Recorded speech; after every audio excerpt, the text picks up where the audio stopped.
The broadcast is now starting. All attendees are in listen-only mode. Hello and welcome to the VitalityCast webinar sponsored by the VitalityDepot.com. We're excited to have you today. We have a very relevant topic today, coding for durable medical goods, especially with an emphasis on billable back braces. And we have with us Dr. Ben Shawnee-Air, who is an expert at this, and he has put together a very nice slideshow for us and is going to take us through. This is something that I know in my office as a practicing DC that I sometimes kind of put off, and you know it's just hard to kind of connect the dots, but it's an important thing. And we also have Dr. Mark Mandel, the president of Vitality Depot, here. So this is going to be an exciting and very relevant webinar. We want to thank you for attending today. Also, just note that you can submit some questions through your online dashboard there, and we can try to entertain those after about 20 minutes or so. So as you think of something, go ahead and just put it down, type it out in the question format, and afterwards we will entertain your questions. Without further ado for now, I'm going to turn it over to Dr. Shawnee-Air. Dr. Ben, it's all yours. Thanks for presenting with us today. You're welcome, and hi everyone. Thanks for joining. I'll give you a little bit of background about myself. I'm a chiropractor and been practicing for 22 years. I had 4 practices, mainly in Indiana, where I had medical doctors, physical therapists, and other chiropractors working with me. I developed quite a bit of different concepts in healthcare, and one of the key factors for me was to develop more, or to be able to do more services or different type of services in my clinics to increase my income, really, and definitely help the patients. The DME part is one of the ways that I was able to derive a pretty good income with it. But also there's a rule to this, is you need to know what you're doing before you bill, mainly for Medicare. I've been dealing with Medicare for 15 years. I've been audited by Medicare and always passed my audits, which I'm quite proud of. So if you follow the Medicare rules, and as you'll see today, I'm based most of my presentation on Medicare. If you pass a Medicare audit, that means that you will pass anybody else's audit. Blue Cross Blue Shield, Sagamore, Aetna, Humana, that won't be a problem. So Medicare is kind of nice because it tells you what they want. It tells you what to look for and what to do to get paid, as long as you read. And I brought it down to you today. Very simple matter. And we'll go with the first slide, which is coding, medical necessity, and billing, which are the most important part. Knowing how to code is very important. It sounds simple. It is simple once you know what to do. If you don't know what the codes are and you're billing the wrong code, or you don't know what your staff is billing the wrong code, you get in trouble. And that's what we don't want. We want you to be able to use the proper code, the proper billing, and get paid the right way, and be able to sleep at night. So it always starts with the doctors or the staff responsible for coding. The first slide, well, the third slide is the HCPCS L0627. Now, the main difference between there's 3 codes we'll go through. The number 1 code is this one. Is the description is mainly about rigid anterior and posterior panels. That means that you have to have something in the front and the back, which is rigid, which is fairly solid plastic or something molded that can restrict the motion. And the second part on that code, it has to be able to prevent motion or limit motion between L1 and L5 vertebrae. And that code, obviously, it produces intracavitary pressure to reduce load on the intervertebral disc. It can include straps, any other closures. It may include padding, shoulder straps, or pendulous abdomen design. That's when you have your patients that have a large belly. You want to contain this, and you can add different pieces to make the patient more comfortable. This is a prefabricated, and it includes fitting and adjustments. Now, prefabricated as compared to custom fabricated. There are a lot of people get in trouble with this. Prefabricated means you can take it off the shelf. That has not to be custom molded to the patient's back. And you can use that one, use a size of small, medium, large, it doesn't matter. These are all prefabricated. It's over-the-shelf type. Includes fitting and adjustment. Let's talk about fitting. What is fitting? Well, if you have a back brace that is, the wraps around are adjustable, you made it so that you fit the patient. So you actually have to spend some time with the patient and make some minor adjustment to it. And that's what the fitting is all about. Make sure it fits the patient properly. Make sure it's the right brace for them. And then you make the adjustment, and you have concluded what Medicare requires, or basically the AMA or the CPT codes requirements for that code, the L0627. The Medicare payment for this average around $370 for that, which is not bad. Some may require some modifiers. Medicare most likely require modifiers in all regions. I know that in Indiana it's a KX modifier. Here in Florida it's a CG modifier. The next code will be the L0631. Now here's the difference with that one. It's also a rigid interior and posterior panels. The posterior extends from the sacrococcygeal junction to T9 vertebrae. So it's no longer L1 anymore to L5. It covers a larger area. It's the same thing as the L627, except it covers a larger area of the back. That will also provide a posterior and anterior panel. Nobody talks about a lateral posture or lateral stabilizer at this point. And it involves also, it does the same thing, straps, closures, may include padding, shoulder straps, pendulous abdomen design, and again, it's also prefabricated. And you do your fitting and you do your adjustment. Medicare payment for this average out at $968. Now, as you can see, this is a bigger brace. It requires more attention. You'll spend a bit more time fitting the patients. Sometimes you have some patients that have a longer spine than usual or a shorter spine than usual. As long as it covers the sacrococcygeal junction to T9, that's all you have to do. That's all you have to remember. These areas have to be covered. It's also important to also train the patients on the usage of the brace, obviously. And if you do it well, again, you'll have some modifiers there. If you do it well, document it well, this is a decent reimbursement. I mean, between you and I, if you're a chiropractor listening, it beats $28 per manipulation of the spines that we get, or the $32 that we get from manipulating the spine. It doesn't mean that other insurance don't cover it. Most insurance will cover the fees for the back brace. And the requirements may be a little different, but for Medicare, this is what we have to look for. The next code, I put it there, the L0637, and I did not put any prices. This is not a brace that you want to give to majority of your patients. The L0627, you'll give that to many patients. Many will fit the criteria. L0631, you need to have a little bit more documentation, and then you definitely can dispense the back brace.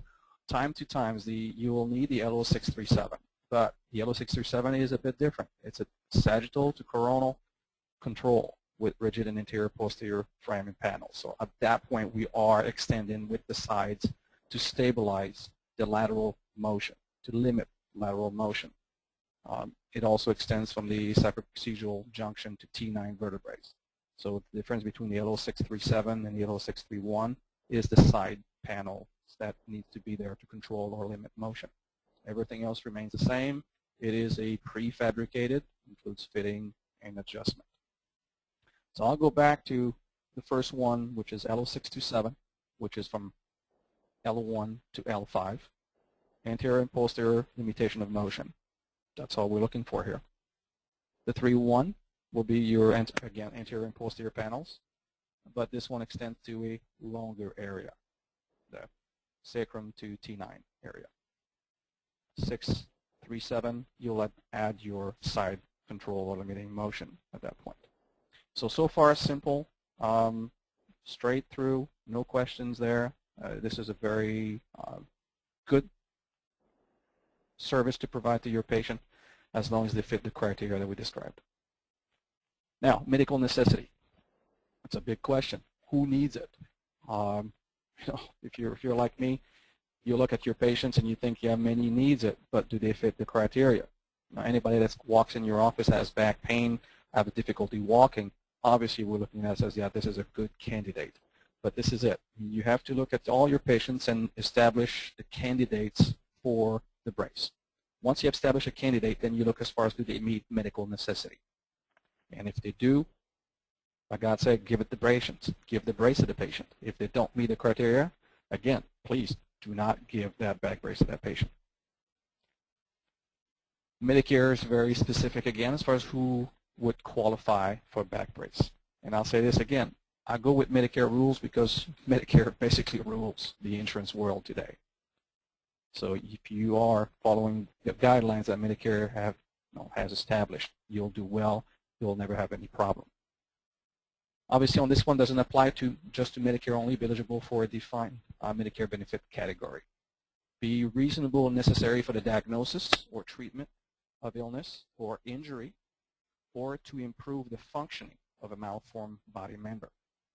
And obviously it has to meet all the other Medicare statutory and regulatory requirements. This is straightforward. This is just a disclaimer from Medicare. It says you better make sure that the patient's got coverage, make sure it's medically necessary, and make sure you follow the rules and regulations. That will go with all the other policies. For example, Blue Cross Blue Shield will have certain policies established for the back brace as well. For an item to be covered by Medicare, a written, signed, and dated order. Now, this is so simple that most providers forget to do this part, but this is the most critical part. During an audit with Medicare, they came and they looked and says, where is your order? When did the physician order that unit and prescribed it?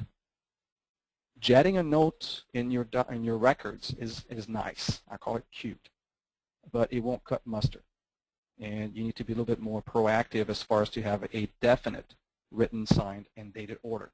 It could be just a script pad where you have the patient's name, where you're just the same way as physicians, medical doctors would order medications or prescribe medications. That will be the same thing. You can have the same type of pad. Just write it down, date it, and sign it, and then put it on your records. That has saved my butt many times because that's what they're looking for. They're looking for a written order. A lumbar orthosis from the L0625 to the 27, or lumbar sacral orthosis from L0628 to L0640 is covered when it is ordered for one of the following indications. Now this is where you pick why and if it fits your candidates that you pick for your patients, if they fit the model that we have, if they fit the medical necessity for the back brace. So these covers from the L0627, L0631, and L0637 as well. Number one, to reduce pain by restricting mobility of the trunk. You have a patient that walks in, he's antalgic, obviously he has mobility problem. It's just a matter of documenting that the mobility problem. A lot of times we just write antalgic posture. Patient walking antalgic posture, motion forward. And that's all we write down. I would say that's not quite enough. I would say the patient has pain, is in antalgic positions, and it's restricting his mobility. Then you're covering yourself as far as the medical necessity. Number two will be to facilitate healing following an injury to the spine or related soft tissue.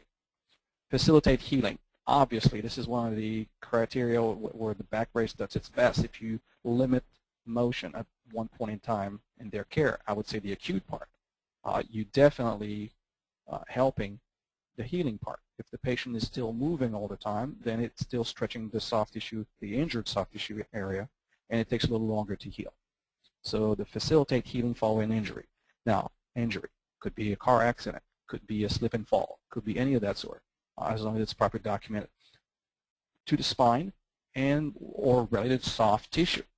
Now, obviously, you can write patient has sustained an injury to the lumbar spine, which is good. But then if you say a patient sustained an injury to the soft tissue of the lumbar spine, you got to be a little bit more specific. Tell me what muscle. Tell me what activity, what motion is preventing the patients. Is it patients having pain in flexion or extension. Now remember, LO627, what does it do? It limits motion into a flexion or extension, posterior anterior rigid panels. Limitation of motion into the forward and extension. So as far as the patient presenting themselves having back pain, do they have back pain in extension or do they have back pain into flexion? Document that, and that will qualify for the brace as well, as long as they're not an injury,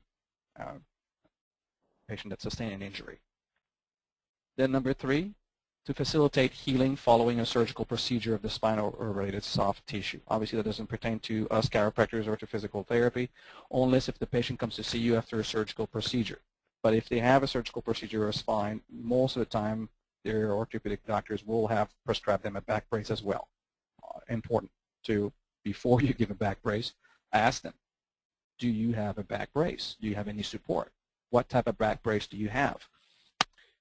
And that's a good question to ask, because if you don't ask that questions and your patient qualifies for a back brace, he's a good candidate, you see the need for it, then you're going to give the back brace and the insurance is going to tell you later, oh, by the way, the patient just received one 3 months ago. We're not paying for a second one.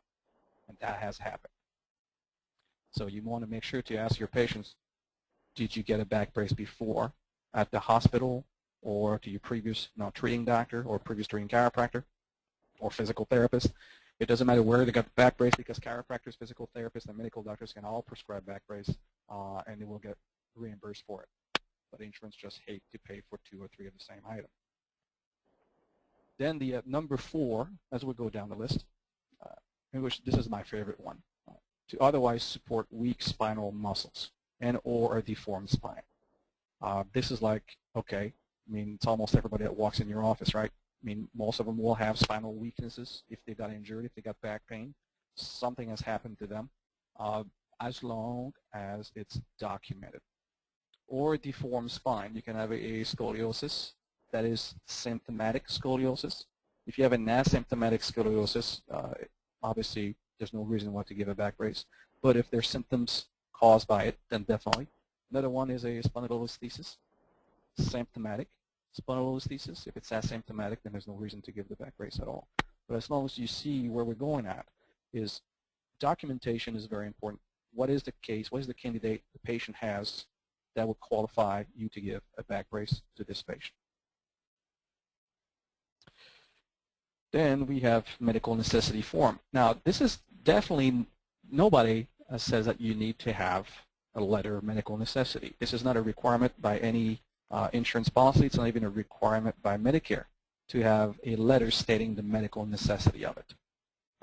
I just make it easy for myself. Then if something comes back afterward, I have the medical necessity. It's there. I give the explanation. And it's so simple to do. And it doesn't take that long as well. And this is basically, I molded this medical necessity letter on Medicare requirement, as you can see.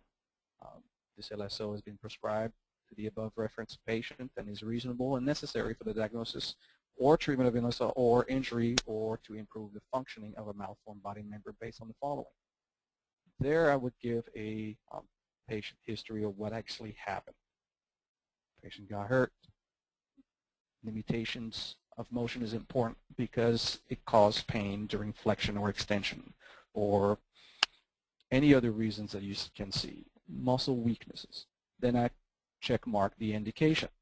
Why did I give the back brace? To reduce pain, facilitate healing, or to support weak spinal muscles or deformed spine.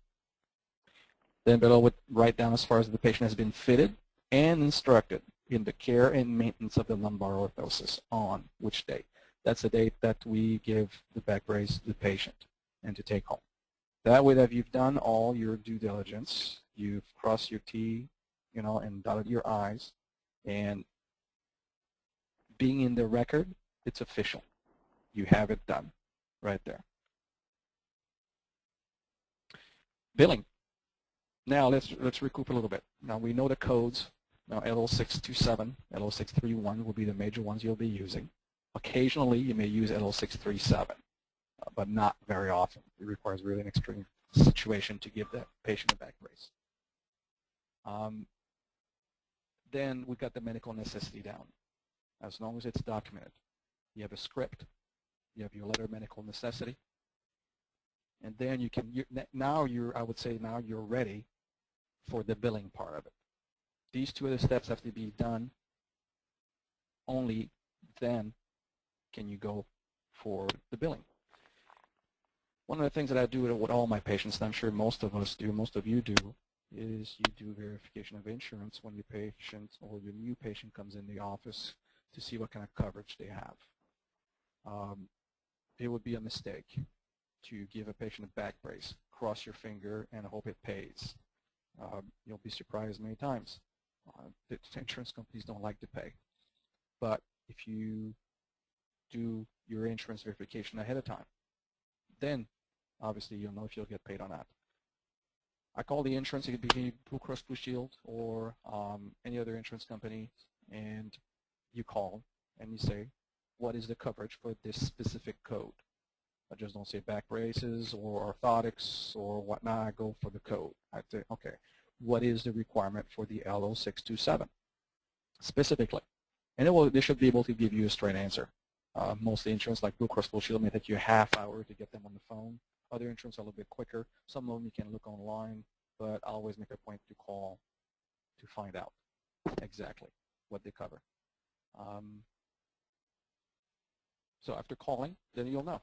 What I've observed in the past is some back brace or policies will read as medical necessity not required if it's under $750 for the brace.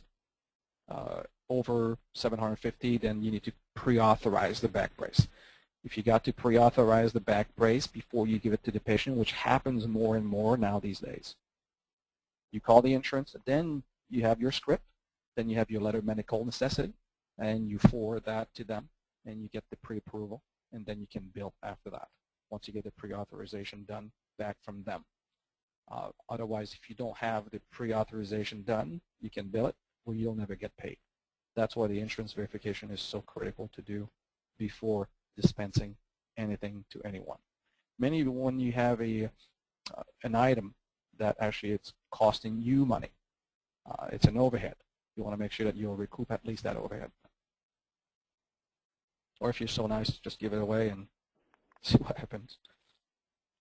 Okay, the LO627, this is what obviously you'll put on the item on the claim form itself. You need to contact the insurance company and find out if there's any modifiers that are required. Now, depending on your area, Blue Cross Blue Shield may require you to have the same type of modifiers that Medicare does. Like for me in Indiana, they do require a modifier. Medicare will be, like in Florida, will be a CG modifier, KX modifier. These modifiers tells the insurance companies that you, the patient, meets the guidelines and the criteria to be able to receive a back brace and give you the chance to be able to bill for it. That's what it's actually telling them. It meets the criteria. If the modifier is not there, the insurance company is going to think that, well, patient didn't meet the criteria, so it's not medically necessary. So you have to be careful and to know and to call the insurance then and they should let you know if you need a modifier or not. When you bill the code, you can also bill a 97760, which is a training and fitting. It's 15 minutes at a time. You can take up to 2 units per day, no more than 2 units per day to do the training and fitting. You can do the training and fitting more than once. Let's say a patient you train the patients on it, how to use it and how to maintain it, and then you fitting the patients to it. Patients come back in a month from now and says, well, doc, I mean, I'm using that back brace, but it's really poking my ribs. Is there something we can do? And he says, all right, let's bring the back brace and we'll look at it and we'll refit it and retrain it. That has to be documented as well, that you did the training and you did the fitting. Most of the time, we take in your notes a paragraph of what you exactly did for that patient and the complaints that she had need to be documented. Like I said, a paragraph should be long enough in your SOAP notes and to tell them exactly what you did, where the pain was at, what the discomfort was for that patient, and what you did to correct that. As long as you do this, as long as you document it, then you can definitely bill a 9760 again. 1 to 2 unit max. I do not recommend to bill more than 2 at this point. It will be red flagging quite a bit. And some insurance will only pay up to certain units anyway. Diagnosis, which is obviously the easiest part for us. Now that you understand what the brace is for, what the criteria and the guidelines are to use the back brace, diagnoses are simple. You got lumbalgia, you got disc lesion, you got instability of the spine, a sprain, strain, obviously car accident, a symptomatic spondylolisthesis, a symptomatic scoliosis. These are just examples. Doesn't mean that only the diagnosis can be used, but these definitely works. These are designed for the use of the back brace, really. But you can come up with your own diagnosis as long as it meets limitation of pain, weakness, problem moving, causing too much pain, preventing the patient from healing the proper way, trying to limit the motion, favor healing. So any diagnosis that would tell the insurance company this is what the patient's presentation is, then their diagnosis is totally fine. So I think that part is probably the easiest part of it. One of the points I do want to make, when you give a patient a back brace, you are responsible for its function. The patient can come back to you and says, hey, lessons, my back brace is broken after 2 months. What do you do? You are liable to get it fixed. You are liable to get it either fixed or replaced. Now, I believe we have some gentlemen from One Back present with us. Maybe they can help us on. Yeah, we do, and we want to open things up. Dr. Ben, you have given a great overview of this. I know I've learned a tremendous amount, and we do have a couple questions, and we're going to open things up here. We want to welcome also Dr. Mark Mandel to the call. Dr. Mark, you can say hi to everyone. Thank you, Dan. Thank you, Ben. That's really good stuff. Yes, and we have a couple questions. I just want to mention if you have a question, you can put it on the questions panel, and I'm going to be reading those right now. I'm also going to open up. We do have a couple guests here that Dr. Mark, perhaps you can introduce here, John Garcia and Jack Rogers. And so why don't you introduce them briefly, and then we'll talk about some questions here. Absolutely. Now, John Garcia and Jack Rogers represent One Back, which is one of the, not necessarily the newest, but one of the most popular billable back braces available in the market right now. They start with the LO627 braces, they have LO631s, and go up to the LO637. So, John, do you want to say hello? Jack, are you there? I am here. Awesome. Welcome to the webinar. Thank you very much. If you could just turn your audio down maybe from your speakers, because there's just a little delay there. Is that better? Yes, it is. Yes. Jack, what are some of the results you've seen from the chiropractors promoting these braces? Well, I think the thing that we have seen as manufacturers more than anything is that doctors have become less reluctant, if you will, to use bracing. Our particular line of braces, especially our 627, is a very low-profile brace that allows people to still kind of continue to do what they were doing before, but with a great reduction in pain.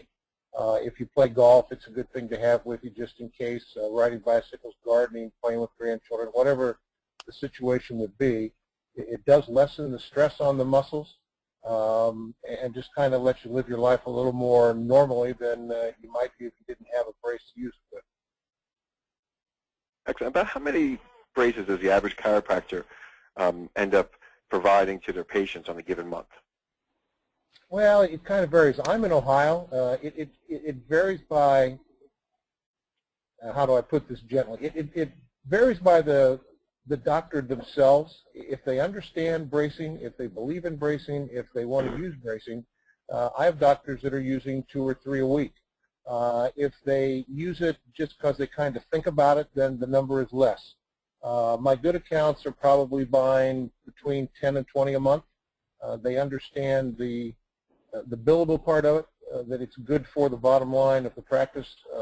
At the same time, they also understand that it helps Mr. Jones live a better life than he's been living before. Mark, let me just mention that I just sent everyone on the webinar, the attendees, through the chat, the direct links to all three of the braces that Dr. Ben went through, and that goes directly to the links at thevitalitydepot.com. And so people can look at that, and then they're great braces there. Here's a couple of questions here. One was, will this slideshow be available later for review?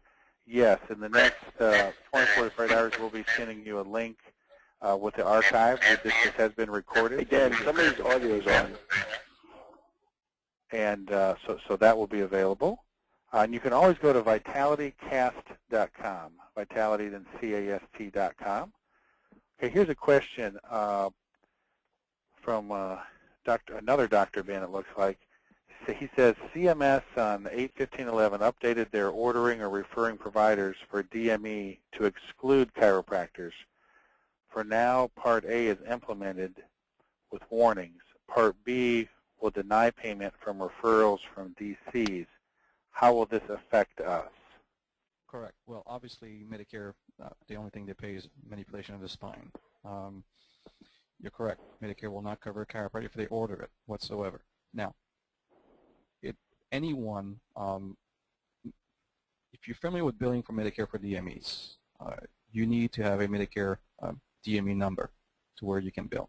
The owner of that DME can be anyone. It doesn't matter. You can be a plumber and own a DME company. At that point, what you would require to have in your notes is a physician, either a physical therapist or either a medical provider, osteopathic doctor, even a podiatrist, obviously for the feet orthotics only, can order orthotics. If you have it recorded that there's a script in order signed by the physician, there's a medical necessity that was signed by the physician, you could be dispensing it as being a Medicare supplier. So this is the little nuance that most folks don't know, but anyone can have a DME number, it doesn't matter. But you have to have a medical doctor to sign off on it. If you don't have a physician or medical doctor or physical therapist in the clinic, obviously there's not much you can do. Okay, and just when we say the Medicare allowable, you make a good point, Dr. Ben, is that Medicare itself does not cover this as far as from a chiropractor, but you're using kind of the Medicare as the litmus test as far as documentation and being audit-proof. Would that be a good way to say that? Absolutely. This is Medicare is the top dog, and their requirements are so stringent that if you follow that, if you meet that, you're covering everybody else. Okay, here's another question. Does an MD have to authorize Medicare support, Box 17, referral physician, or chiropractor referring physician? Can you repeat that? Yeah, does an MD have to authorize Medicare support, which I think you pretty much said they do. Yeah. And there's a question about Box 17 as a referring physician, perhaps. Yes, that's absolutely correct. In Box 17, you will have to put the referring physician. So you have to put his PIN number in that box as the person who ordered it, who referred it to you. It shows Medicare that you did not prescribe this, somebody else did, but you are doing the billing for it. Okay, and then another question is the DME supplier number, does that go in Box 33 only? Yes. Oh, it may go also onto line items as well, where normally you'll have the group number, the payee number too. Then you have your DME number on Box 33. Okay. Dr. Mark, do you have any other questions or comments you want to bring up? I want to thank Ben for putting together this information, and hope we can help as many chiropractors utilize this, not just in the personal injury and workers' comp field where they can bill directly, but also they can work with DME suppliers as well who can do the billing for some of the major medical and the Medicare realms. the opportunity for chiropractors not to earn the DME on those areas, but it does help pick up some of the deductible in those cases. And chiropractors can also bill the orthotic fitting and training fee in those cases as well. So if you have additional questions, we are here to help you. You want to give us a call at 866-941-8867. We're happy to provide some assistance. I know you can reach out to Dr. Ben as well, and he can do some one-on-one consulting, probably a little more detail on the insurance and billing end as well. That's awesome, Dr. Mark, and I just sent everyone a couple links. TheVitalityDepot.com is the main website for the Vitality Depot, and our future webinars, you'll be able to keep up with future broadcasts as well as all the archives at vitalitycast.com. And our next two webinars will be the next 2 Wednesdays. We've got some great topics coming up. Next Wednesday, September 7th, will be clinical benefits of laser therapy. We're going to be highlighting that in the radius system. And then also September 14th, active knee therapy with an OrthoCore knee brace. So that's a brand new product, and a lot of excitement with those two products, aren't there, Mark? Yes, we're very excited about all this. Yes. Dr. Ben, thanks again for joining us, and thanks for everyone for joining the call. We'll be sending out a link for the archive, and/or you can visit by tomorrow vitalitycast.com, and we should have a link for the archive of this webinar. Thanks again, Dr. Ben. You're welcome. And thanks again for everyone attending. Have a great day.